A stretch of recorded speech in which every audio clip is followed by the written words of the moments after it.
Here we go. I left my home.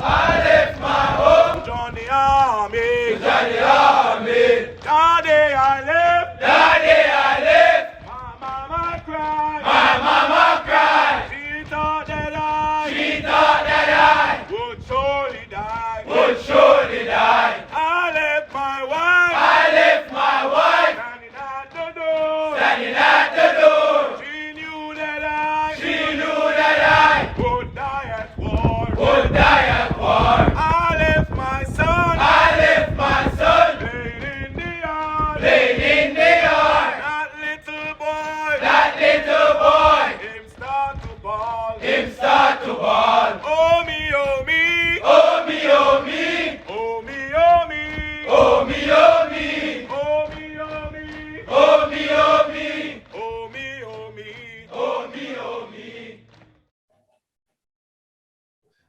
Hello, everyone, and welcome to another episode of Outside and Musta. And for this episode, we are privileged to have ex-WO2 Wendell Redley. Now, Redley has over 30 odd years experience in the JDF. And even though I know his bio, we're going to take the opportunity, and the purpose for this episode is to hear a lot about our another ex-service member that served with distinction, and also give yeoman service to the JDF and Jamaica. Mr. Redley, welcome, and how are you? I'm good so far, and thanks for having me. Well, it's good to have you, Mr. Redley. So, like the two previous episodes, you're our third episode, and you, not only because you're the third, you are part of the third episode, it's also the work that you do since you've left the JDF, and we'll get into that later as well. But we want to start at the beginning, and even before the beginning of the beginning in the JDF, Mr. Redley. So a lot of persons know you as an engineer, but prior to you joining the JDF, where are you from? Okay, I am ex-WO2 Wendell Redley. I originate from Manchester, Portland. Mm-hmm. It's typically a fishing village. Yeah.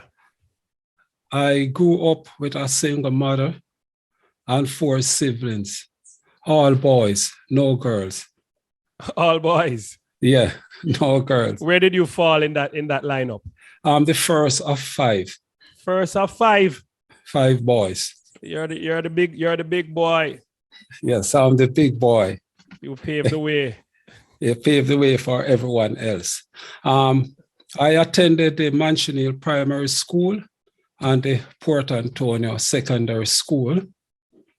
After graduating from the Port Antonio Secondary School, I migrated to Kingston in the community of Greenwich Town. Mm-hmm.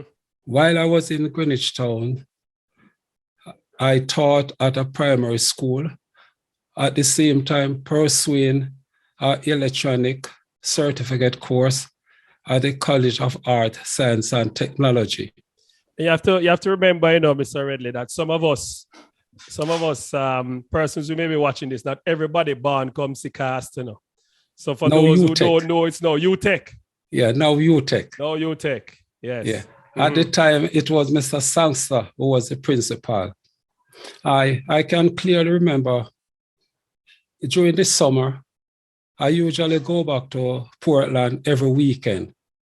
And during the summer, I went back to Manchester, and my friends told me that JDF will be recruiting personnel for the Army at the Port Antonio Police Station. I followed them to the recruiting center, did the test, was successful. Out of 4 of us, I was the only one that actually passed the test. Yeah. I can clearly remember one of the recruiting officers said to me, are you a politician, man? Because when it comes to current events, every single question I got correct. And at the time in my district, there was no computer, no cell phone, so we resorted to going to the library. So I can remember going to the library whenever I have spare time. Every Nick Carter, every Matt Boland, all of those books, I actually read them all. when it comes to current events, because of the Cold War, I used to love read about them and listen to it on the television. So that was it. I was successful. Went back to Kingston after the holiday, and I went up one weekend, and my mother told me that there's a telegram there for me to report to Upper Camp. Mm-hmm. I remember going to Upper Camp. I walked from Greenwich Town up Maxfield Avenue, through Russia Road, to Cross Road, to Upper Camp. But that's quite a way to walk, you know. So you start the early long distance marching and get your legs worked in preparation Definitely. to join. What year was that, Mr. Redley? That was 1979. 1979. Yeah, 1979. Yeah. So on reaching Upper Camp, we went to the medical center where we did a medical, and we also went to, it was 1GR at the time, and the battalion square where we do a physical. So we were told to run around the battalion square. That was easy because in the country, I usually do a lot of long distance running. Mm-hmm. And because I was a member of the Manchester Youth Club, you know, that was very easy for me.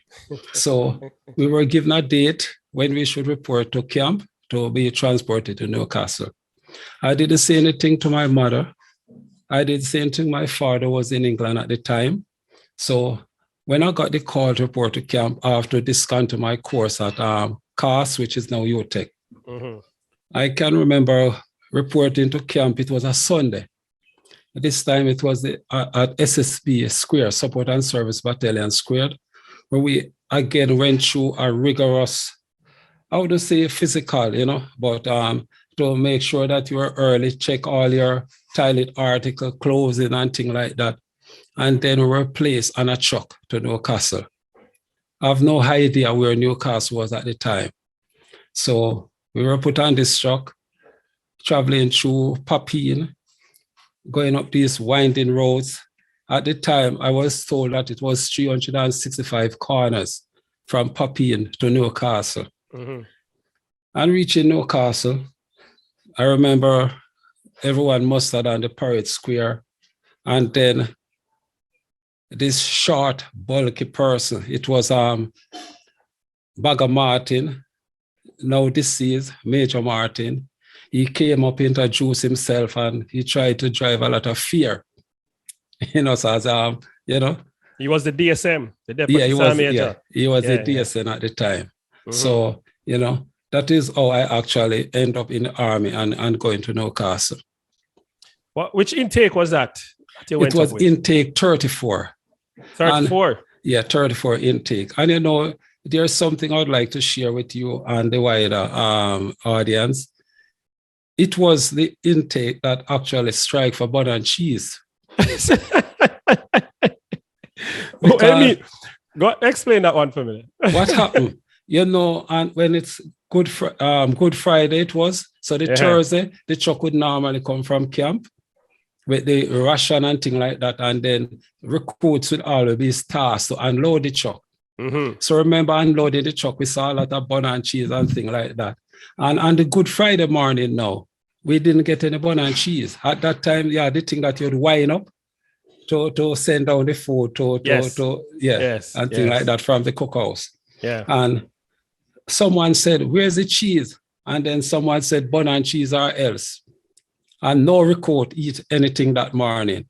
Mm-hmm. Anyhow, it got to the ears of the Deputy Sergeant Major, and he sent for us dress full buckle order to include hard boot, draw a weapon and everything like that, muster the square, on our way to Catherine Peak, full buckle order. I can remember and reaching officer's mess. It was Sticker Taylor at the time, who was the detachment commander there.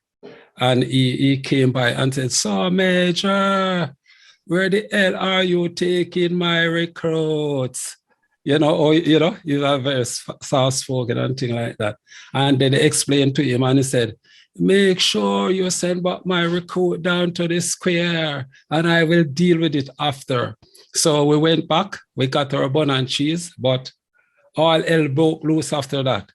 it would be catching peak to and from, all about the place with the logs and things like that. So that was one of the things that still stand out in my mind.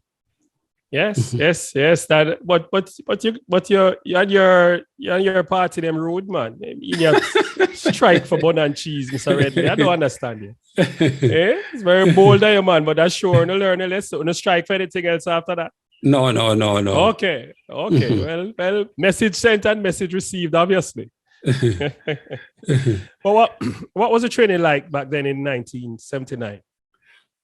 Back then, there wasn't any technology like it is now, and the training was very hard.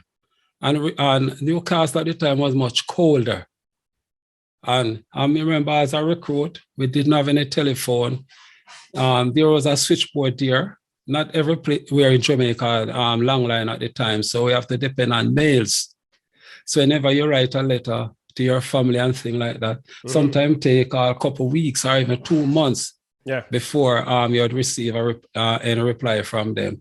So whenever you should get that mail and the instructor took it down to us, it's like a moral booster.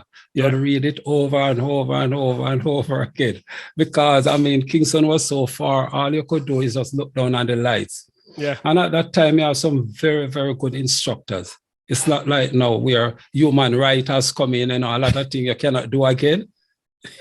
Well, I understand what you're saying, but I believe that, how training has evolved over the years is that, there are other approaches that we can take to get the same outcome. But I do understand what you're saying, and that is a topic for discussion at another time.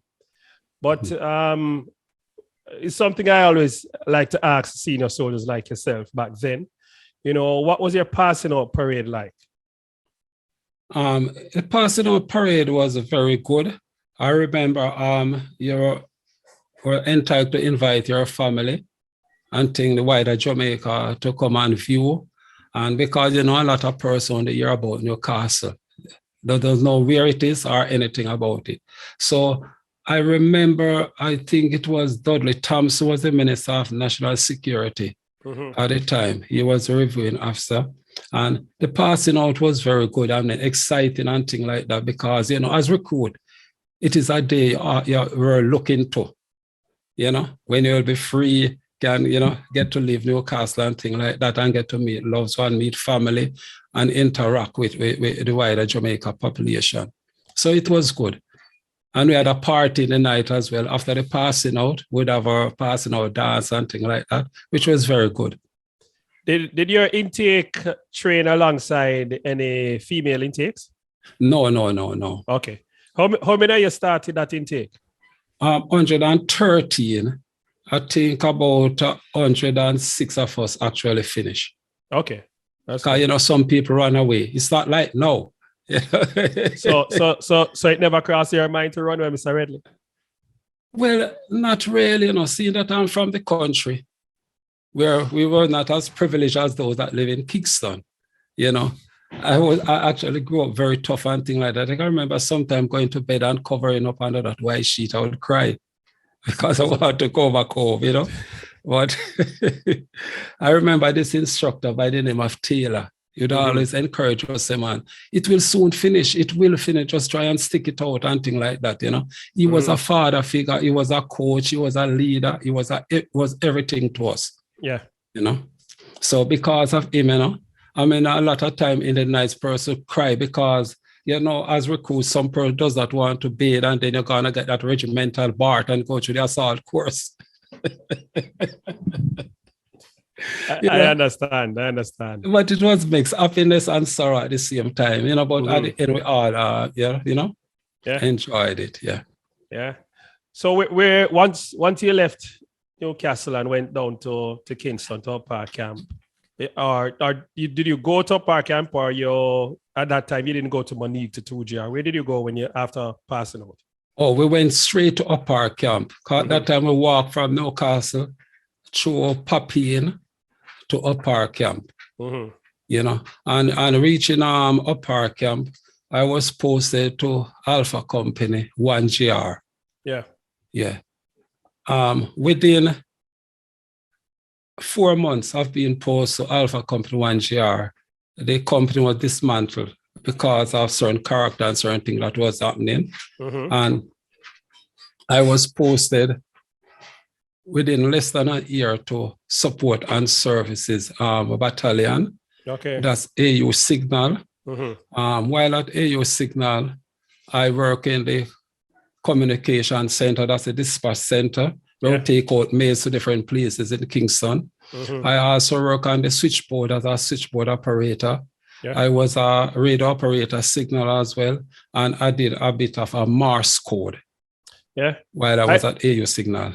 I spoke to Miss Yvonne Foster the other day, and she told me that similar to what happened to you when she left Newcastle, she went and worked in a telephone exchange. Yes, she said that she did a 4-week course with at the Jamaica Telephone Company to learn all sorts of proper telecommunication etiquette and stuff like that. Did you go through that program as well? No, it was the female soldiers, because it was mostly female that work at the switchboard. So we actually did on-the-job training. Okay. Yeah, for the switchboard. Yeah. And while I was there, I also went back to Newcastle to work as a signaler. That time, the switchboard was the carding one that you push in and draw out, at that time. And there was a corporal there. I don't remember his name. He was the one who actually introduced the spreading, you should spread the bed in camp with the white sheet and pillow, 12 inches apart. He was the one who actually introduced it. He was from a small island. They call him Greasy. I don't remember his exact name. Okay. Yeah, so I spent a couple months in Newcastle as well while I was at SSB. So while I was at SSB, because I went to a secondary school and I did electrical installation, I always want to go to either workshop, engineer unit at the time, or year wing. So I went and did the aptitude test because, as I said before, I went to cars. I discounted the course to go to the Army. So I have a little electronics background as it relates to telecommunication. So I did the test to either go to telecom or EU. Unfortunately, I didn't get the call to go to workshop. I went to EU at the time. At the time, it was 1982, I think, when the tattoo, 82, 83, tattoo was going on. And I went straight to the tattoo to work at the backdrop. So because I wasn't a trained electrician at the time, I did ad works and things, A lot of fatigue. A lot of fatigues and things like that. I have to reach here early in the morning and things like that, and continue late in the evening, Sorry. So it was a very good experience for me. So I didn't get to actually physically go into EU until after the tattoo. Okay. And what was that tattoo experience like? Because I know that was the 1983 tattoo, correct? Yes, the 1983. Yeah, what was that experience like in terms of, not only working in the background, but the performances, the crowd that was there, the whole vibe? What was that like? It was very exciting and thrilling because I learned a lot of things, and on the job as well as it relates to electrical with the props and the different drills and display that were going on. So it was very exciting, and it was a learning experience for me. All right. So after that, you said you went to EU? Sorry. After the tattoo, I went into EU. Because a lot of person did not know I was posted to EU at the time. So I went to EU and was attached to the electrical troop. Then I was sent to the Vocational Training Development Institute at Papine to pursue a basic course in electrical. At the completion of that course, the following year, I went back to do the advanced electrical at VT there as well. So I continued to work as an electrician there. And then I was deployed to Port Antonio, Portland, working with the British Army during the exchange. Calypso Up? Calypso Up. Yeah. I worked with them for 5 years. there's where I gain a lot of experience, both electrical wise and infantry wise, because at times I would go out with especially the Red Berry, the paratrooper, when they are going on training and things like that. So that was very exciting for me. I learned a lot.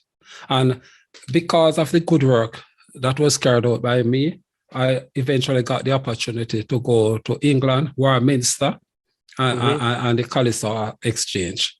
And while in England, I was posted to So you went up on exercise Red Stripe. Yes, exercise Red Calypso Stripe. up is a local leg and Red Stripe is there when we go up. Yeah, so you went on Red Stripe.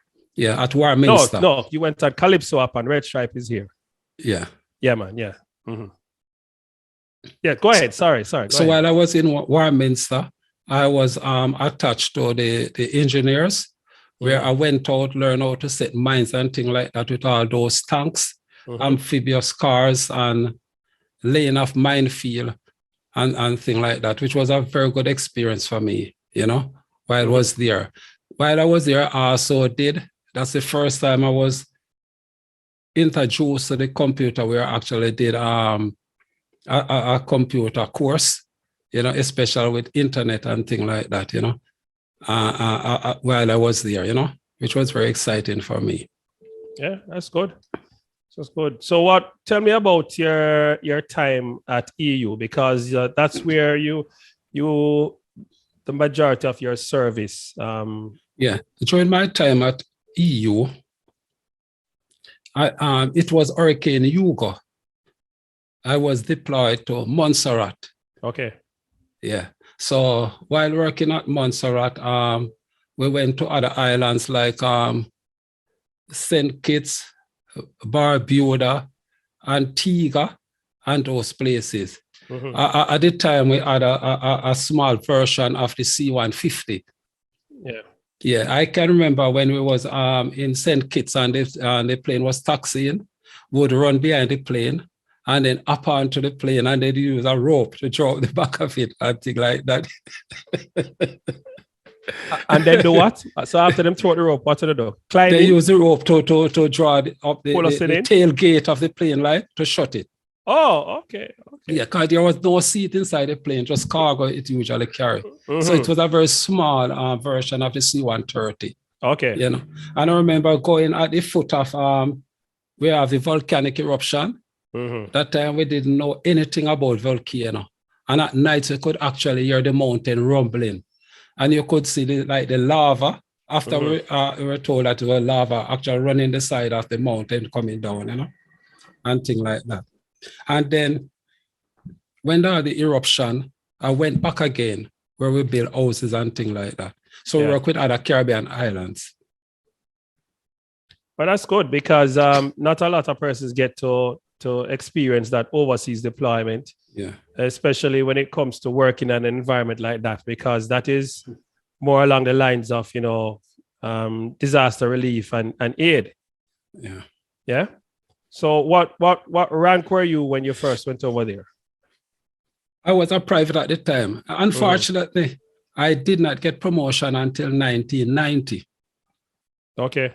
And 1990 was, I went on my first overseas course at Port Wine in California. And then by 1991, I went back again and an advanced electrical course. Because at the time, because it was a Cold War, a lot of courses were being offered to Jamaica Defense Force. It's not like now. They were begging people to go on courses during that time. Okay. And then if the course is over 3 months, you have to sign for a year. So hence I end up being so many times in the Army, because every time I go on courses, they have service liability. You have to sign for these courses and things like that. How long, how much service, how many years did you do in the JDF before you got your first promotion? Because you got 1990, so you did 11 years. Yes. 11 years as a private. Yeah, but the good thing about it, during that time, so to speak, character, soldier, so to speak, they are the one who would get all the cadres and things like that. Because they want to get rid of them out of the unit. So, so I went to my OC and said, sir, I want to go on a cadre. Why I cannot go on a cadre? They said there doesn't have enough electrician and things like that. So eventually I went on CARDA. So every CARDA that comes up, I went on it. So even when I did not get promotion, I did all the requisite courses, which prepare me to, which was very good. And I always say to myself, one day, all those WO2, I will be WO2 equal with them, which eventually happened. So what other achievements or memorable experience do you have working with the engineers? Okay, I can remember back in Portland again. A matter of fact, 1979, when I was posted to Alpha Company, went to New Market. Remember that flood? Yes. That big flood in New Market. I went there to work for about 3 weeks, where they have to use Coast Guard was there. They would use their boat to transport the local populace from one district to the other. It was about, you're talking about 40, 60 feet of water. That's a lot. Yeah, that was in New Market. And then fast forward, there was a very big flood again in Portland, Somerset. Not Somerset, they call it Matty Hole. It happened a few years back. There was a great flood there as well. And it took us 2 weeks to pump out all of that water. I remember Water Commission sent their equipment and things like that. And at nights, we have to just sleep in the vehicle because once you come out, it's literally mud. You are stepping into.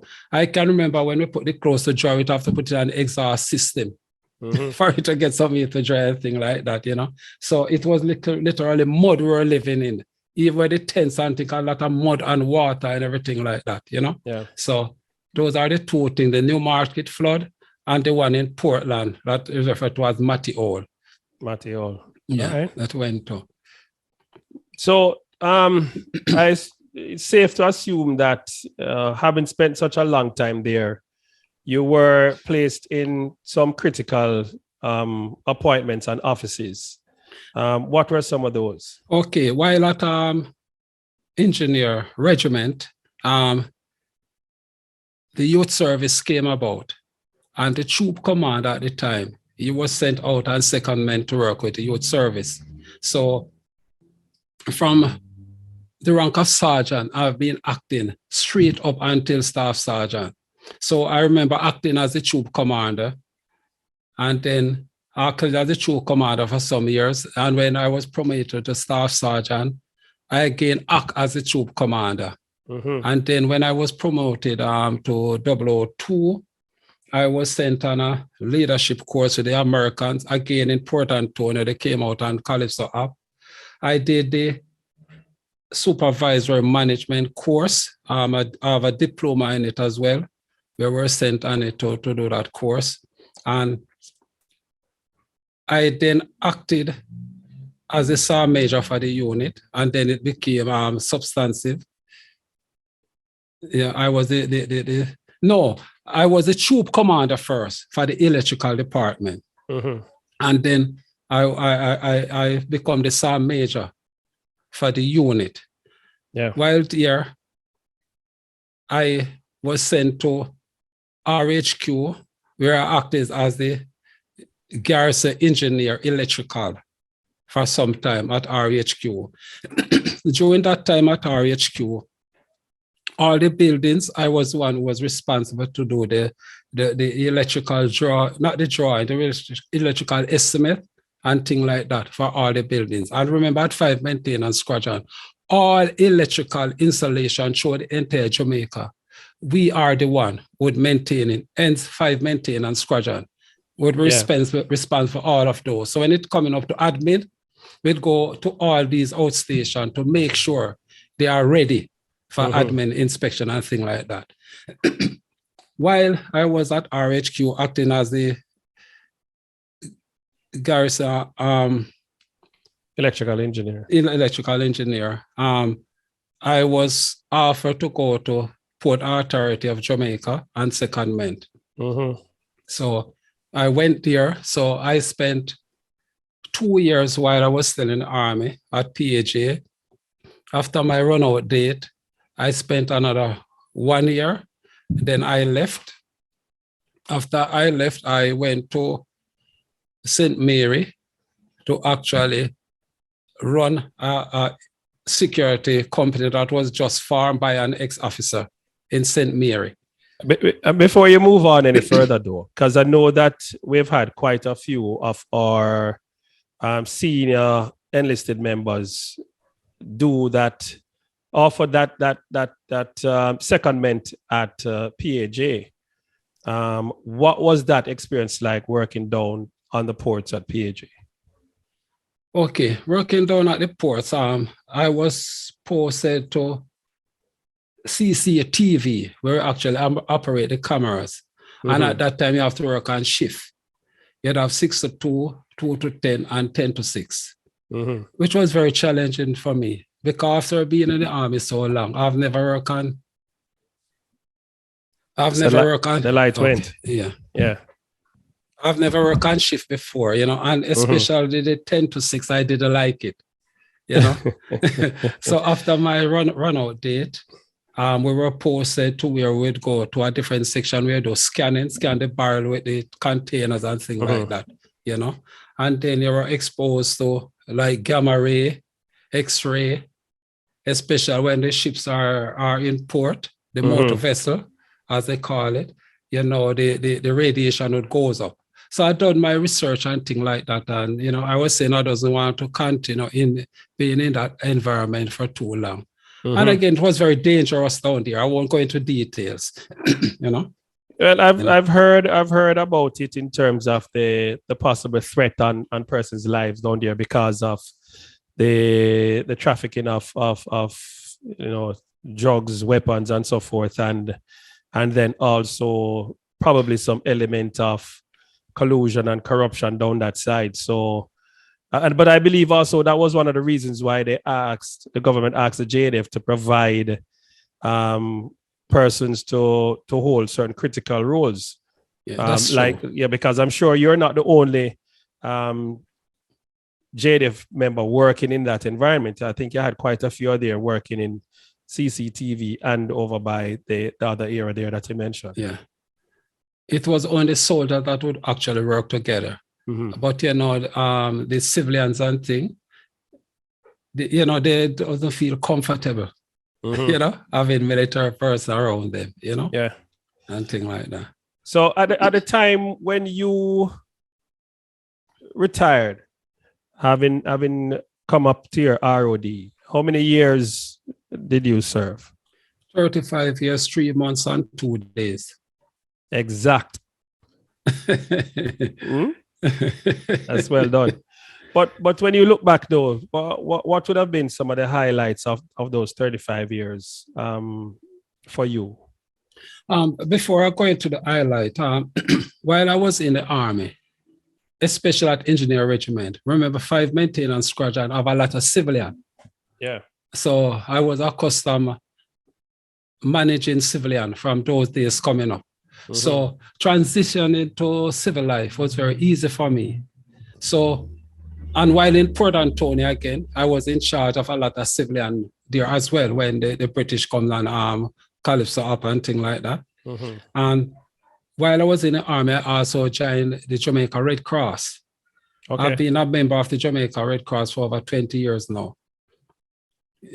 And while I was in the army as well, I was the second vice president of my citizen association where I live. So yeah. I was actually involved with civilian from that period. And even when I was in the army, I went and joined the Jamaican Legion. Yeah. And things. So it was easy. Transition was very easy for me. Okay. The first person, service person who served I'm aware that joined the Jamaica Red Cross. What were you doing? What was that all about, working at the Jamaica Red Cross? Okay. While I was at the Jamaica Red Cross, when I was in the army, it was actually a civilian that worked at Garrison Mess invited me to come and join. So I went there because I've been on so many overseas deployment as it relates to disaster. I went in the emergency and disaster section. So while I was there, I was sent on first aid courses. I was a first responder. Yeah, I did a first responder course. I did search and rescue. I did first aid course. I did emergency medical vehicle operator to drive ambulance and things like that. And plus, I was a facilitator in climate change. A lot of things. I don't remember some of them, you know. And that's very interesting. I wasn't aware of that. Not only with you, but that persons could join the Red Cross and serve in that capacity, because I assume that majority of the persons there are voluntary, or were you the only person there as a volunteer? No, there were other soldiers there as well. Okay. I wasn't the only soldiers there. Mm-hmm. There were about 5 other soldiers there at the time. Yeah. As volunteer. Mm-hmm. Even when after I left the army, I worked with them for nearly a year. Mm-hmm.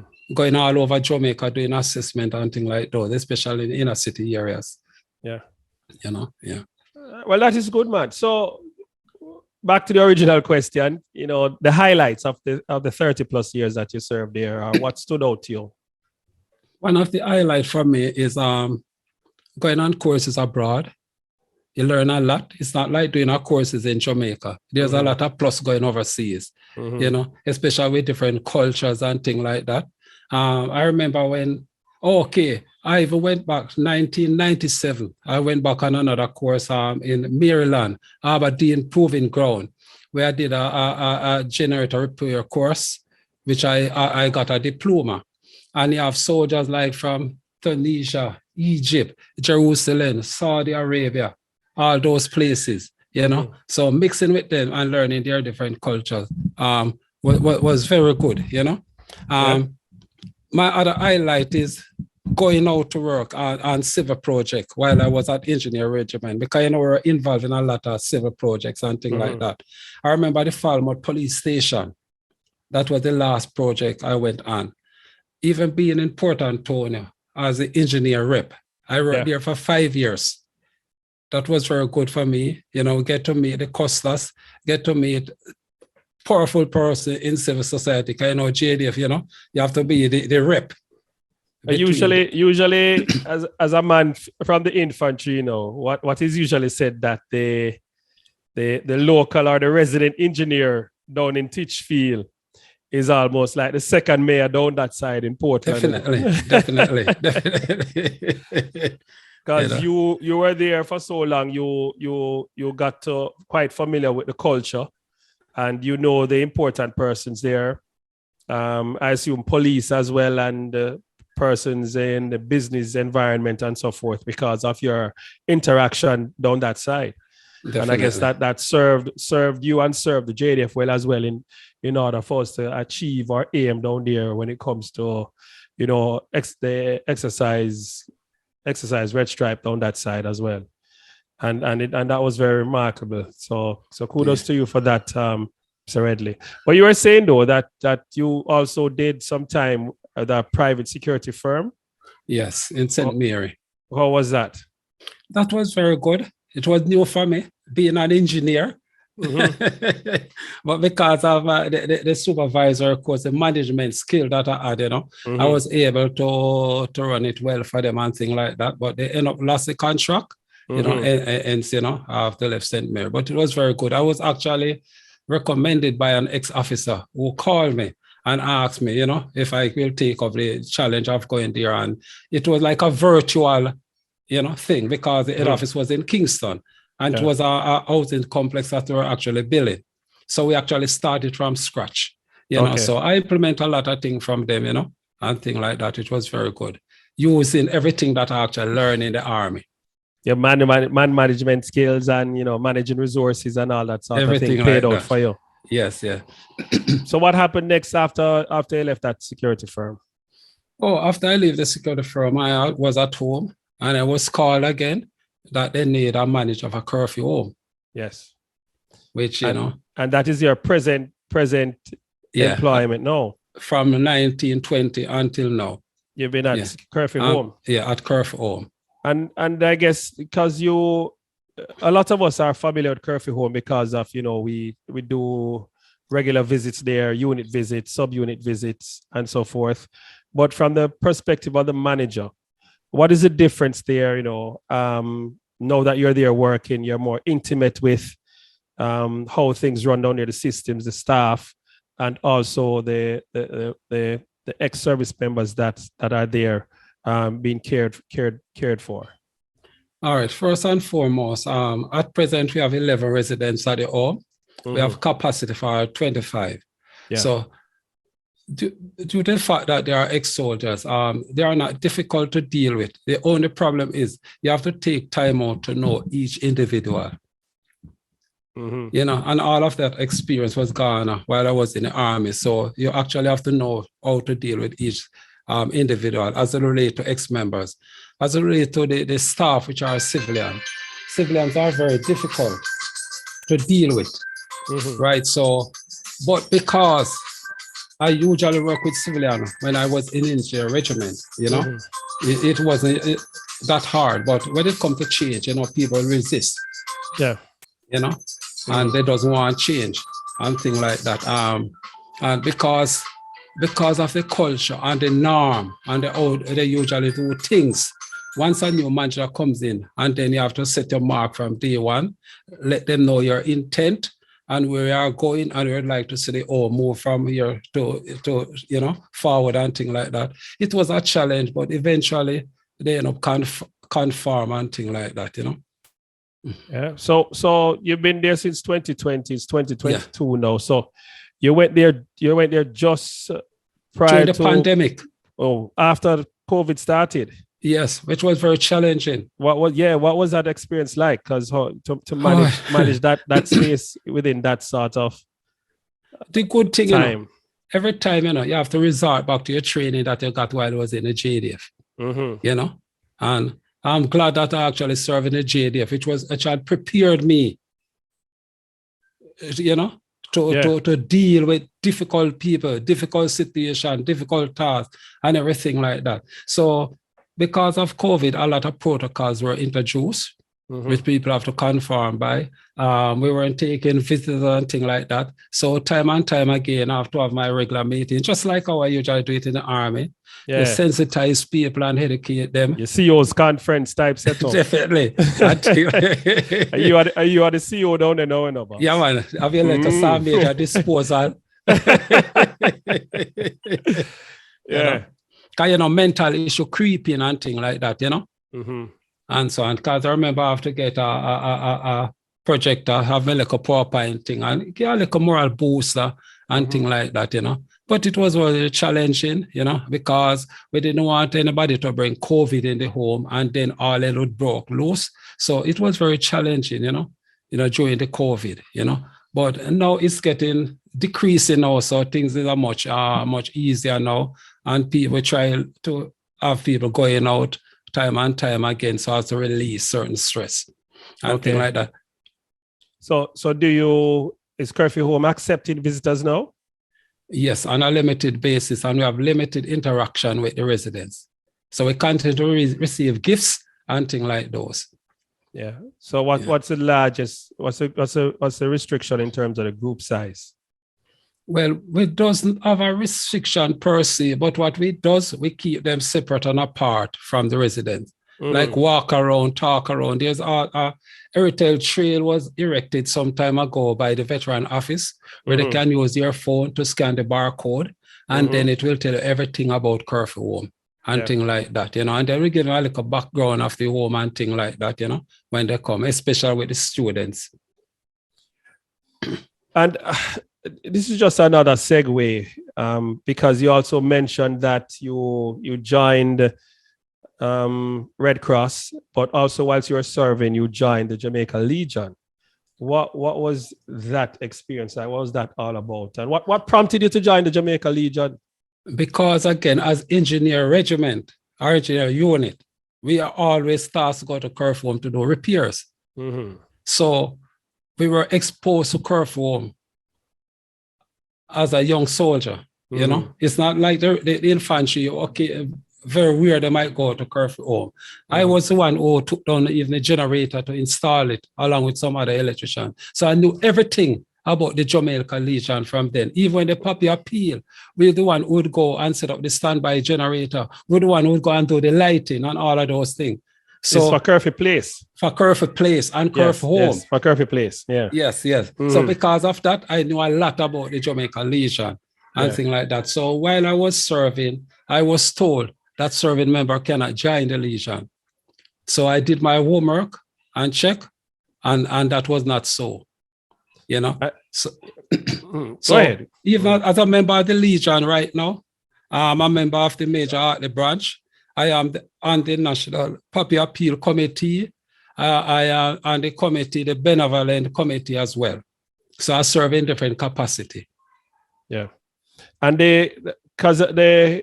I spent some time and I worked with the Poppy Appeal Committee as well. But could you expound on the Benevolent Committee, because that's a very important committee that do a lot of work for the Legion. All right. Since being on the Benevolent Committee, because Spalding is the chairman, the one that chaired that committee. Spalding. Yeah, Spalding, yeah. So we have come up with a lot of different things. I've been, in this time and age, you have to think out of the box, you know. And you cannot continue to do things the same way and expect different result.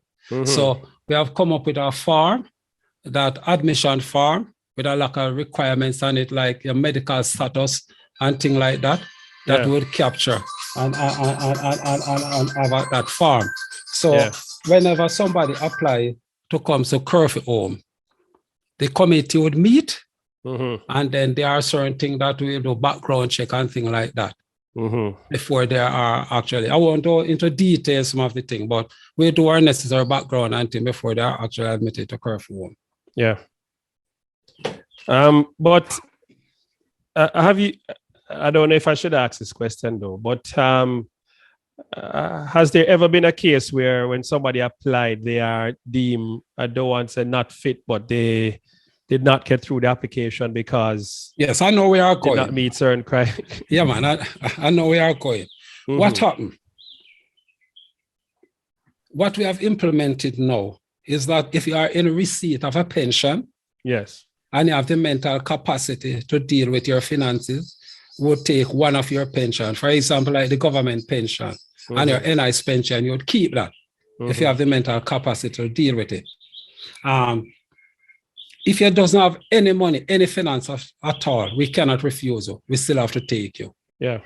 You know, the other thing we've been looking into now is that persons with schizophrenic or mental challenges, at present, we are not taking them at the home. So rep from JDF came down the other day and we have identified a room where we can house those people and put in the necessary resources so we can actually take some of those people off the street who have mental challenges at the home. Because they come with certain risks as well. Definitely. And you don't want them to have that a negative impact on the other other persons that are residents, to, any harm to themselves or anyone else, or even to any damage to the infrastructure and the systems that you have there. Because even during the height of COVID, we have a quarantine room in case someone should come down with COVID. We would actually quarantine them. So we would take them away from the other residents and things like that. Okay. With own bathroom facilities, everything. So for the 2 years, was there anyone there that caught COVID? I don't know. Yes, we have it. If that's confidential information, you don't have to answer, Mr. Redley. Yes. But all right. So let's speak to those that are in residence there.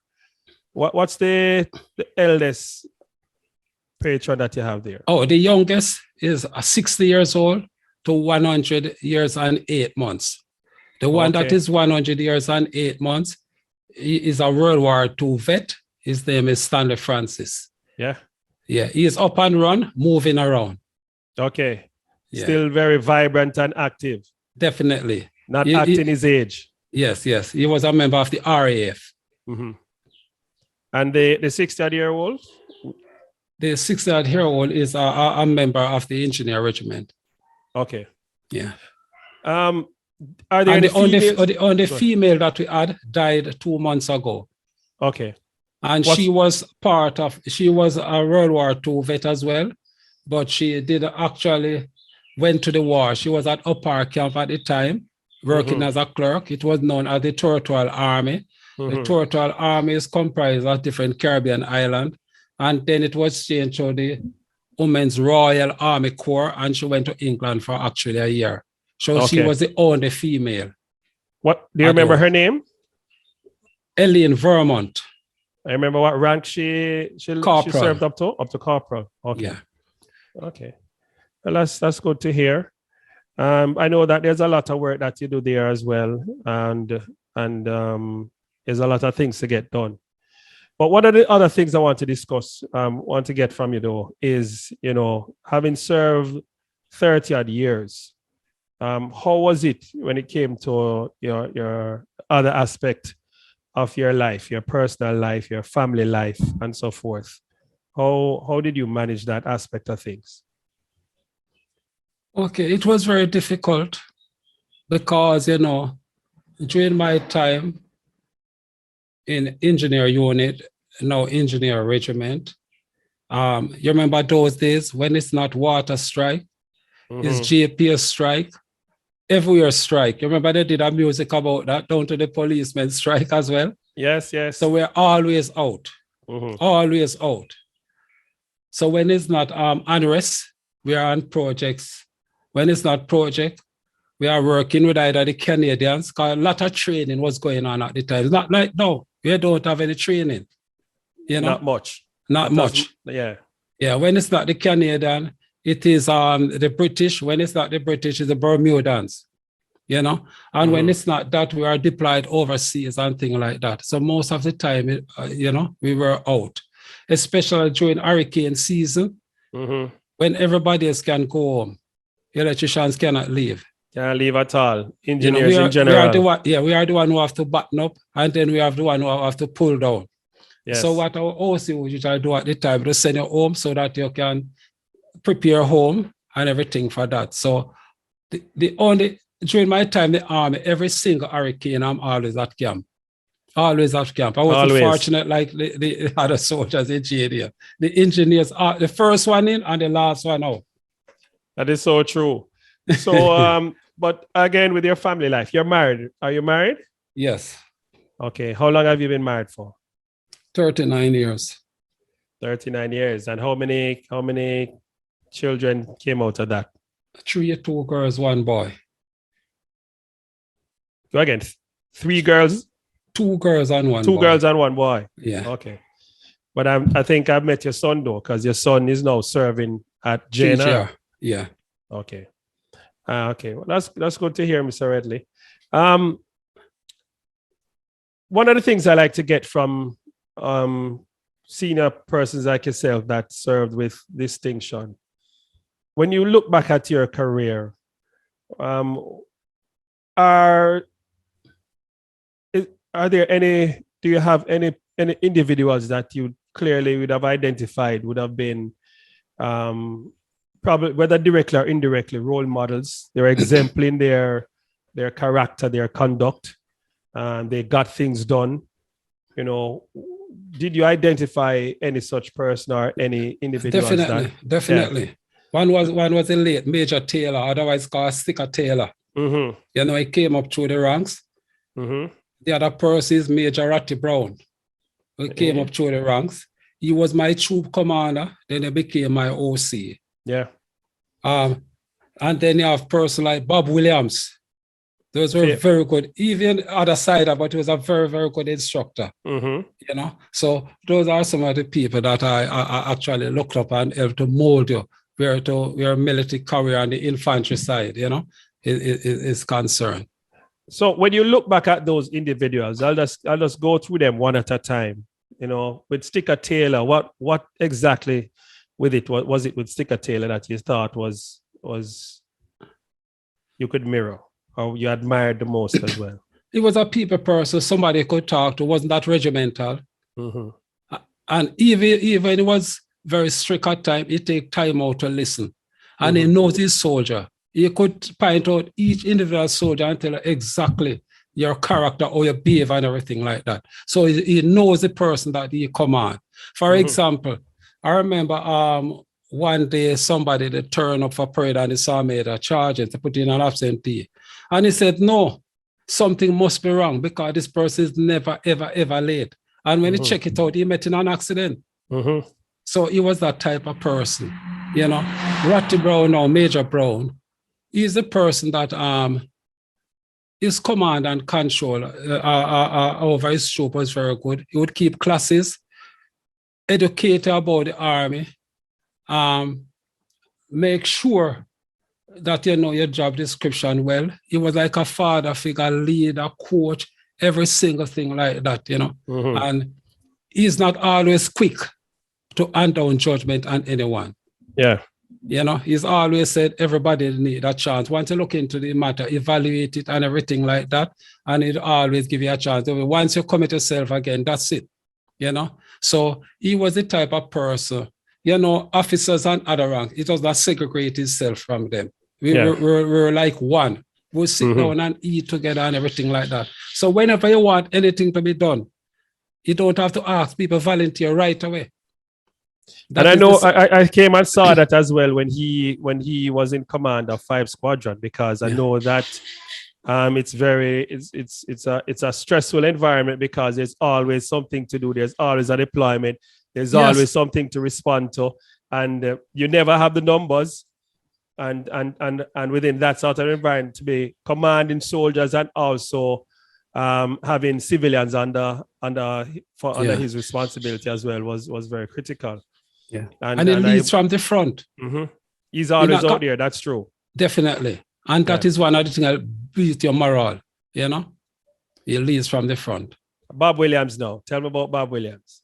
Bob Williams knows his work, man. He has his ways and things like that. But when it comes to the military side of it, man, he was the man. He was the man of the moment.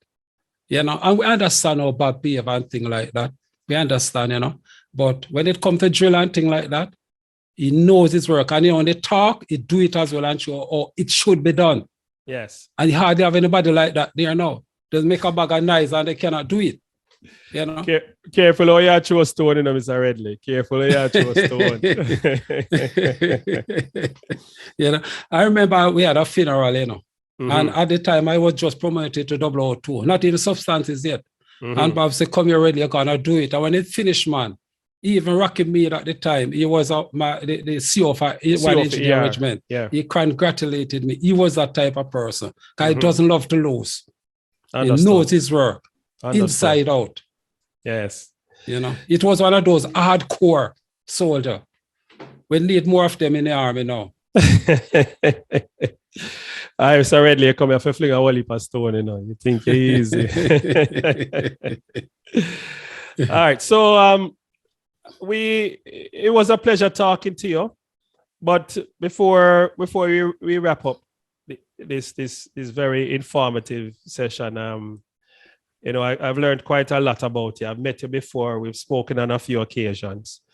But one of the things I ask of my guests, having served such a long time in the JDF and having committed so much time and energy, you know, what advice would you have to those that are serving now, the youngsters that are there now, persons who are halfway through their career, those who are on the cusp of leaving? You know, what advice would you have for them coming out of your time in the JDF, and also what you have done and experienced since you've made that transition to civilian life? My advice is that especially with the senior ranks and warrant officers, they are the hub of the JDF, and they need to take time out to learn the work. They need to take time out to know their job description, and they need to spend more time in with the ranks, because you can see that is posing a problem right now, you know, and they need to spend more time with their soldiers, sensitizing them and educating them. Have your sergeant major disposal, you know, do the manual of military law, make sure they know it inside out. Soldiers' rights and things like that. They need more of that, the comradeship. They need to go back to the backroom days. It's like a university, the messes, the corporals club. They learn a lot from there. Yeah. Yeah. So they need to spend more time. As it relates to transition into the to civil life, before they leave the army, they need to put their house in order. And I'm glad that I'm at Curphey Home and I've learned a lot. And it grieved my heart to really see how some person end up there. Yeah. You know, yes, being a soldier is a very difficult job, especially when it comes to family life. Yeah. And things like that. So they need to form a church, some youth club, some form the Jamaica Legion, the Jamaica Red Cross, some form of organization that you can join. Because once you leave the army, you know, you're going to have a different set of friends and family. I call them my family in Civil Street. Yeah. And then the transition, it affects me sometimes, you know, being in the army for so long. I tend to get with regimental. I can remember sometimes my wife said to me, you think you're at camp talking to soldiers? You're not alone with that, because sometimes my family give me some gentle reminders of the fact that I'm at home. Because when you're in camp and you give an order, you expect it to be done. In Civil Street, it's not so. The respect is not there, so you have to know to deal with that aspect of it, you know? Yes, that's true. I remember when I was in the United States, and I think JDF need to do that as well. They send people on secondment. They put you to work in civil society so you can actually start to integrate yourself in civil life and things like that. Yes. Take away from the military aspect of it. I don't think that is done in JDF. It's just since of late, they are sending person on secondment and things like that. Yeah. I know Trinidad and Tobago does that as part of their routine and system that they have there. They send their senior people out to do secondment with ministries and other government agencies and so forth to start to sensitize them and, as I say, acclimatize them to that sort of environment as well. You know, but I think so. But again, go ahead. And the other aspect of it, again, I doesn't like. Even, you know, those days in our time, when you see a soldier, you really see a soldier. You see a military man. Now you see soldiers on the road, in those checkpoints, on their phone sleeping. They are not aware of their surroundings. I don't have to do with the discipline, but we need to garner the respect of the civil society. It's breaking down. You know, and it really breaks my heart to see that happening. In our time, people respect soldiers a lot. I don't know what happened now, but things have changed rapidly. You know, rapidly, you know. And not of these youngsters, they think they know it all. You know, not everything is written in a book, but most of the army is based on culture coming from way back then. You know, and sometimes they need to listen. You know, they need to listen, you know. So I don't know. I hope it will improve over time, though. I believe it will. I believe it will, based on the organization and the foundation that we have there. Mark, the force may be going through some challenging times, but they will. But Mr. Redley, thank you very much for your time. It was really a pleasure. I really appreciate you accepting my invitation to come on this podcast. You are number 3 in the lineup so far, and it's very pleasurable with the first 2 and yourself to listen how about your experiences in the JDF, you know, your background, where you're coming from, and also what you've done since you've left the noble institution of the Jamaica Defense Force. I hope to see you around, because my previous guest, Miss Foster, extended an invitation to me to join the Jamaica Legion. So I hope to take that up in very short order as well. Yeah, that would be good, because we need younger persons to come in who can make a difference. That's a lot of pressure. It's a lot of pressure. It's a lot of pressure. But thank you very much, Mr. Redley, and we'll see you around. And for our viewers and subscribers to the podcast Outside and Musta, thank you for joining us again today. And we have more exciting guests and things lined up for the podcast, for the program. And we'll see you again for the next guest. Thank you. Okay, thank you for having me, sir. All right. Left, right, left, rider, left, rider, left, rider, left, rider. 1, 2, G4, 1, 2, G4, 1, 2, 1, 2. When I say 1, then you say 2. When I say red and white, you say blue. 1, 2, red and white. Blue. When I say 3, then you say 4. When I say BT, you say more. 1, 4, red and white. More. 3, 4, BT. More. When I say 5, then you say 6. When I say just 4, you say kicks. 1, 2, red and white. Blue. 3, 4, BT. 4, 5, 6, just 4. 6. When I say 7, then you say 8. When I ask how you feel, you say great. 1, 2, red and white. Blue. 3, 4, BT. 4, 5, 6, just 4. 6, 7, 8, how you feel? Great. When I say 9, then you say 10. When I say we're going, you say again. 1, 2, red and white. 2, 3, 4, BT. 4, 5, 6, just 4. 6, 7, 8, how you feel? Great. 9, 10, we going. again, 9, 10, we going. again, 9, 10, we going. again.